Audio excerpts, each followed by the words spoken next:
So here's the deal.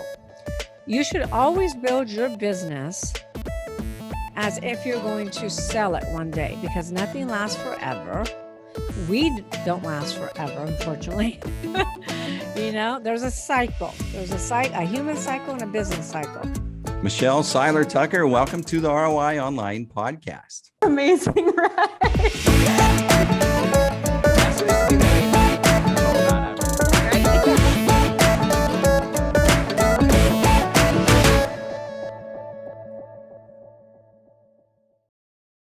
Thank you, Steve. Thanks for having me. It's a pleasure to be here.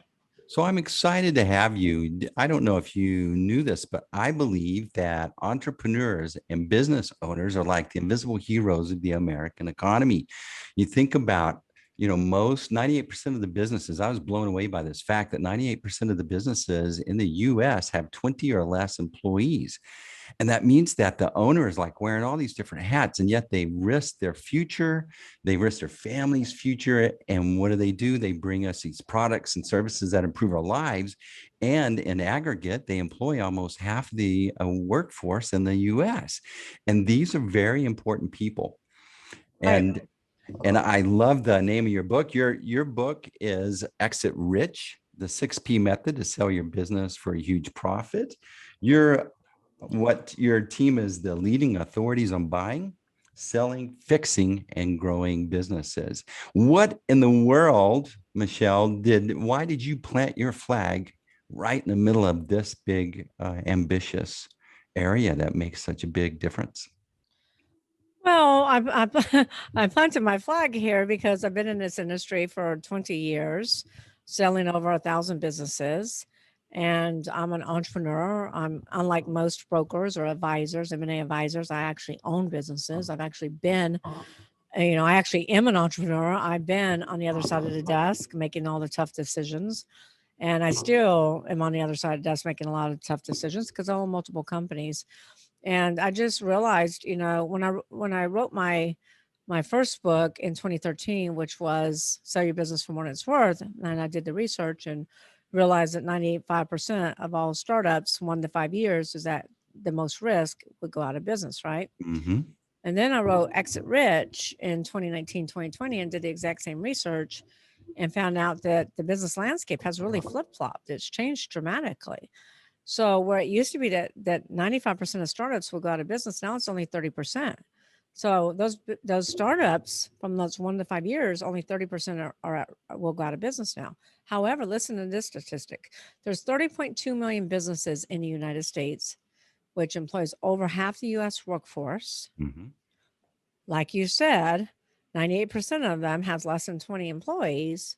But when we lose small business, we lose jobs. When you lose jobs, you lose spending power. When you lose spending power, more small businesses will close.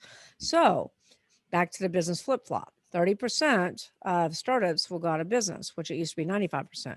However, out of 27.6 million companies, those businesses that have been in business 10 years or longer, 70% of those businesses will go out of business. So you see how it flip-flopped, right? And it used to be, gosh, if you've been in business 8, 9, 10 years, you're golden. You're going to be in business for decades. You hear about the big public companies all the time, like Toys R Us in business 75 years, goes out of business. Kmart, Steinmart, Montgomery Ward, Pier 1, GNC closing down 900 locations.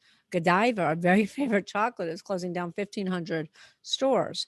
So this is a huge, huge, huge problem because these baby boomers, these business owners are exiting poor.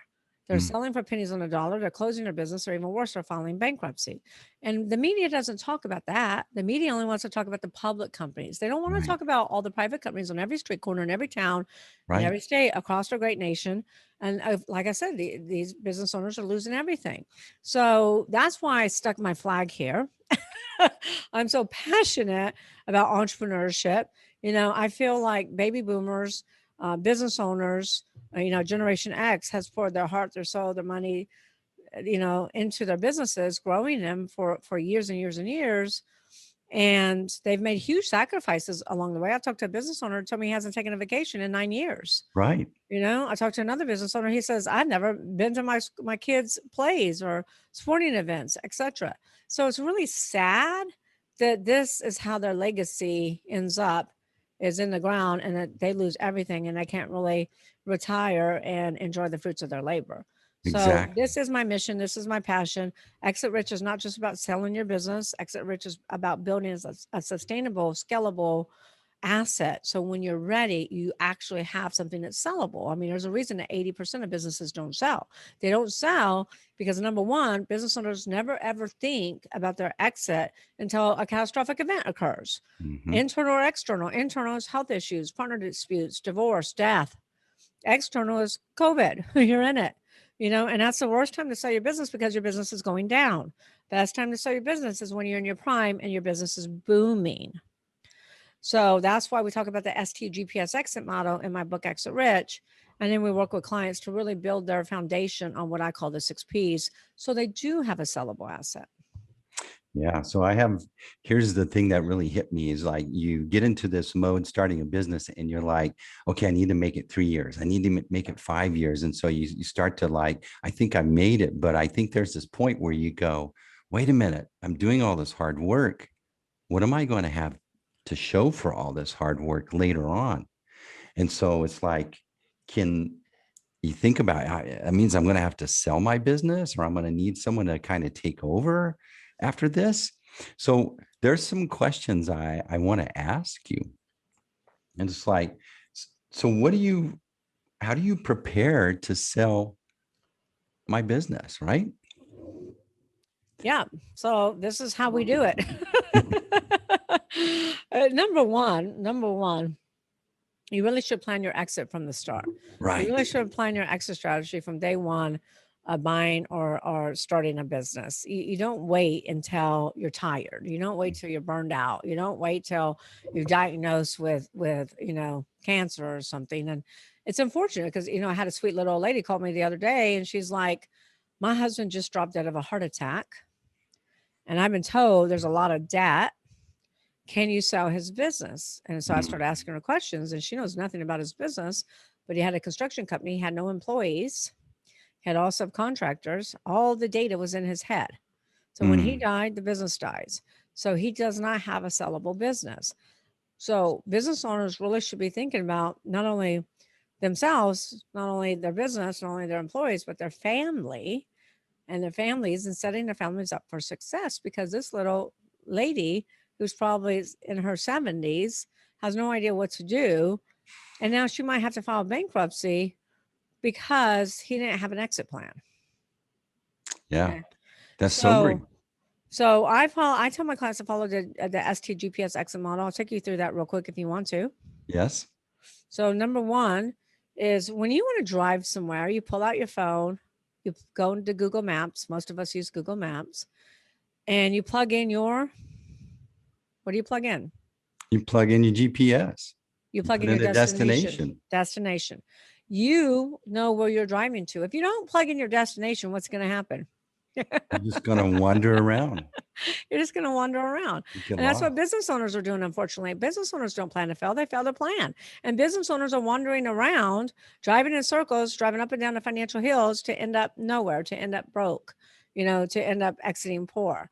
So I tell my clients, you got to start somewhere. First thing you do is you pick a number. So you need to figure out what's your destination, what's your end game, what's your desired sales price.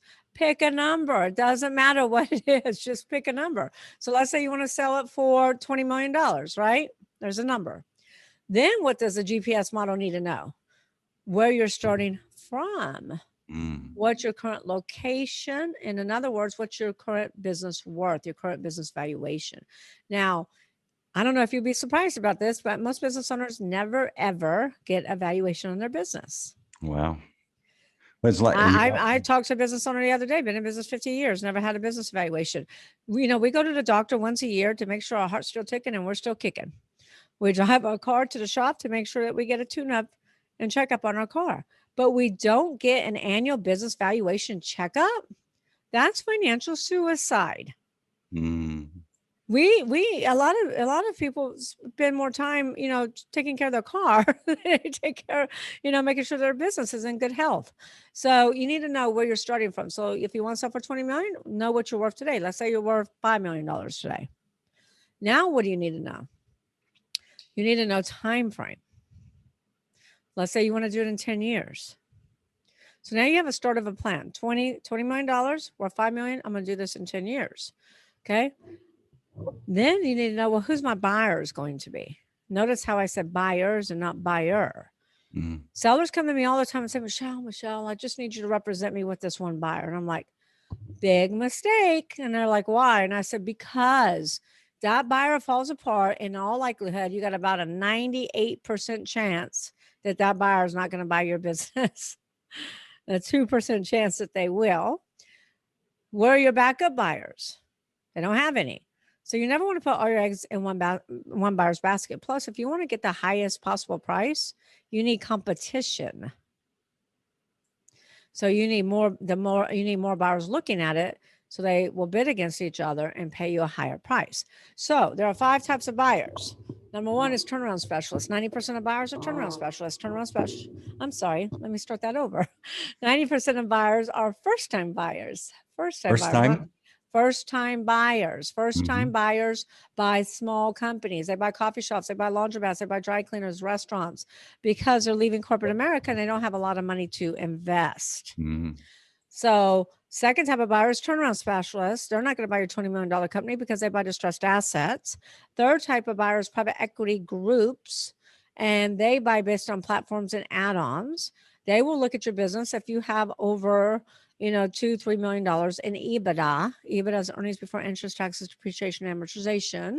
And then you have strategic competitors. Now, strategics and competitors, Steve, are typically the best type of buyers because they buy synergies.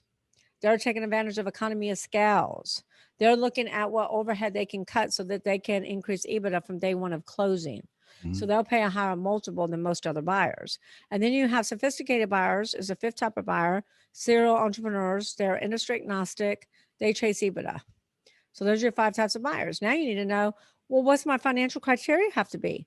If I want to sell for $20 million, where's the gross revenue, gross profit margin need to be? Where's the EBITDA need to be? I'm going to tell you, if you want to sell for $5 million, your EBITDA needs to be between $3 million to $5 million. Depending upon your synergies. Then you need to know, well, what synergies are they looking for? What characteristics is this buyer looking for? And then you need to build your business based upon those characteristics, based upon those 6 Ps that I outlined in Exit Rich. The last step in the exit model is why. What's your why? We all have to have a powerful, powerful why, a powerful, powerful reason to keep us motivated, to keep us in the game, to keep us, weathering the financial storms and all the catastrophic events that occur. So because if it was easy to sell a $20 million company, Steve, everybody would be doing it. So you really have to have a powerful why. So that's the GPS exit model. Then what I do is I work with my clients on building their business on what I call the 6 Ps. Excellent. So if I'm in a place, maybe I've followed your model and I'm in a good, strong position, then I'm sure that I would waver on whether should I sell my business or keep it. So here's the deal. You should always build your business as if you're going to sell it one day, because nothing lasts forever. We don't last forever, unfortunately. There's a cycle. There's a human cycle and a business cycle. Businesses follow the same cycle as a human. You're born, you're in the incubator. You go from incubator to an infant, to a toddler, to a teenager, to an adult, which is in your prime, to a senior citizen, to death. So what goes up must come down. And the bottom line is you don't live forever. Look at the little old lady that called me. And her husband died from a heart attack. You always build the business so it's sellable if you get in a position where you need to sell because you had a heart attack and you want to make sure your family is taken care of, or you're just diagnosed with cancer or something happens. So also, things don't last forever. Remember, 70% of businesses are going out of business, have been in business for over 10 years. Wow. And they're not sellable because business owners have the wrong mindset. Should I sell my business? You should build your business as if it will be sellable, just like, your house, right? One day you might want to sell your house and downsize when your kids go to college. Nobody wants to buy a dump of a house. Nobody wants to buy a dump of a business. So you should always build it with the end in mind.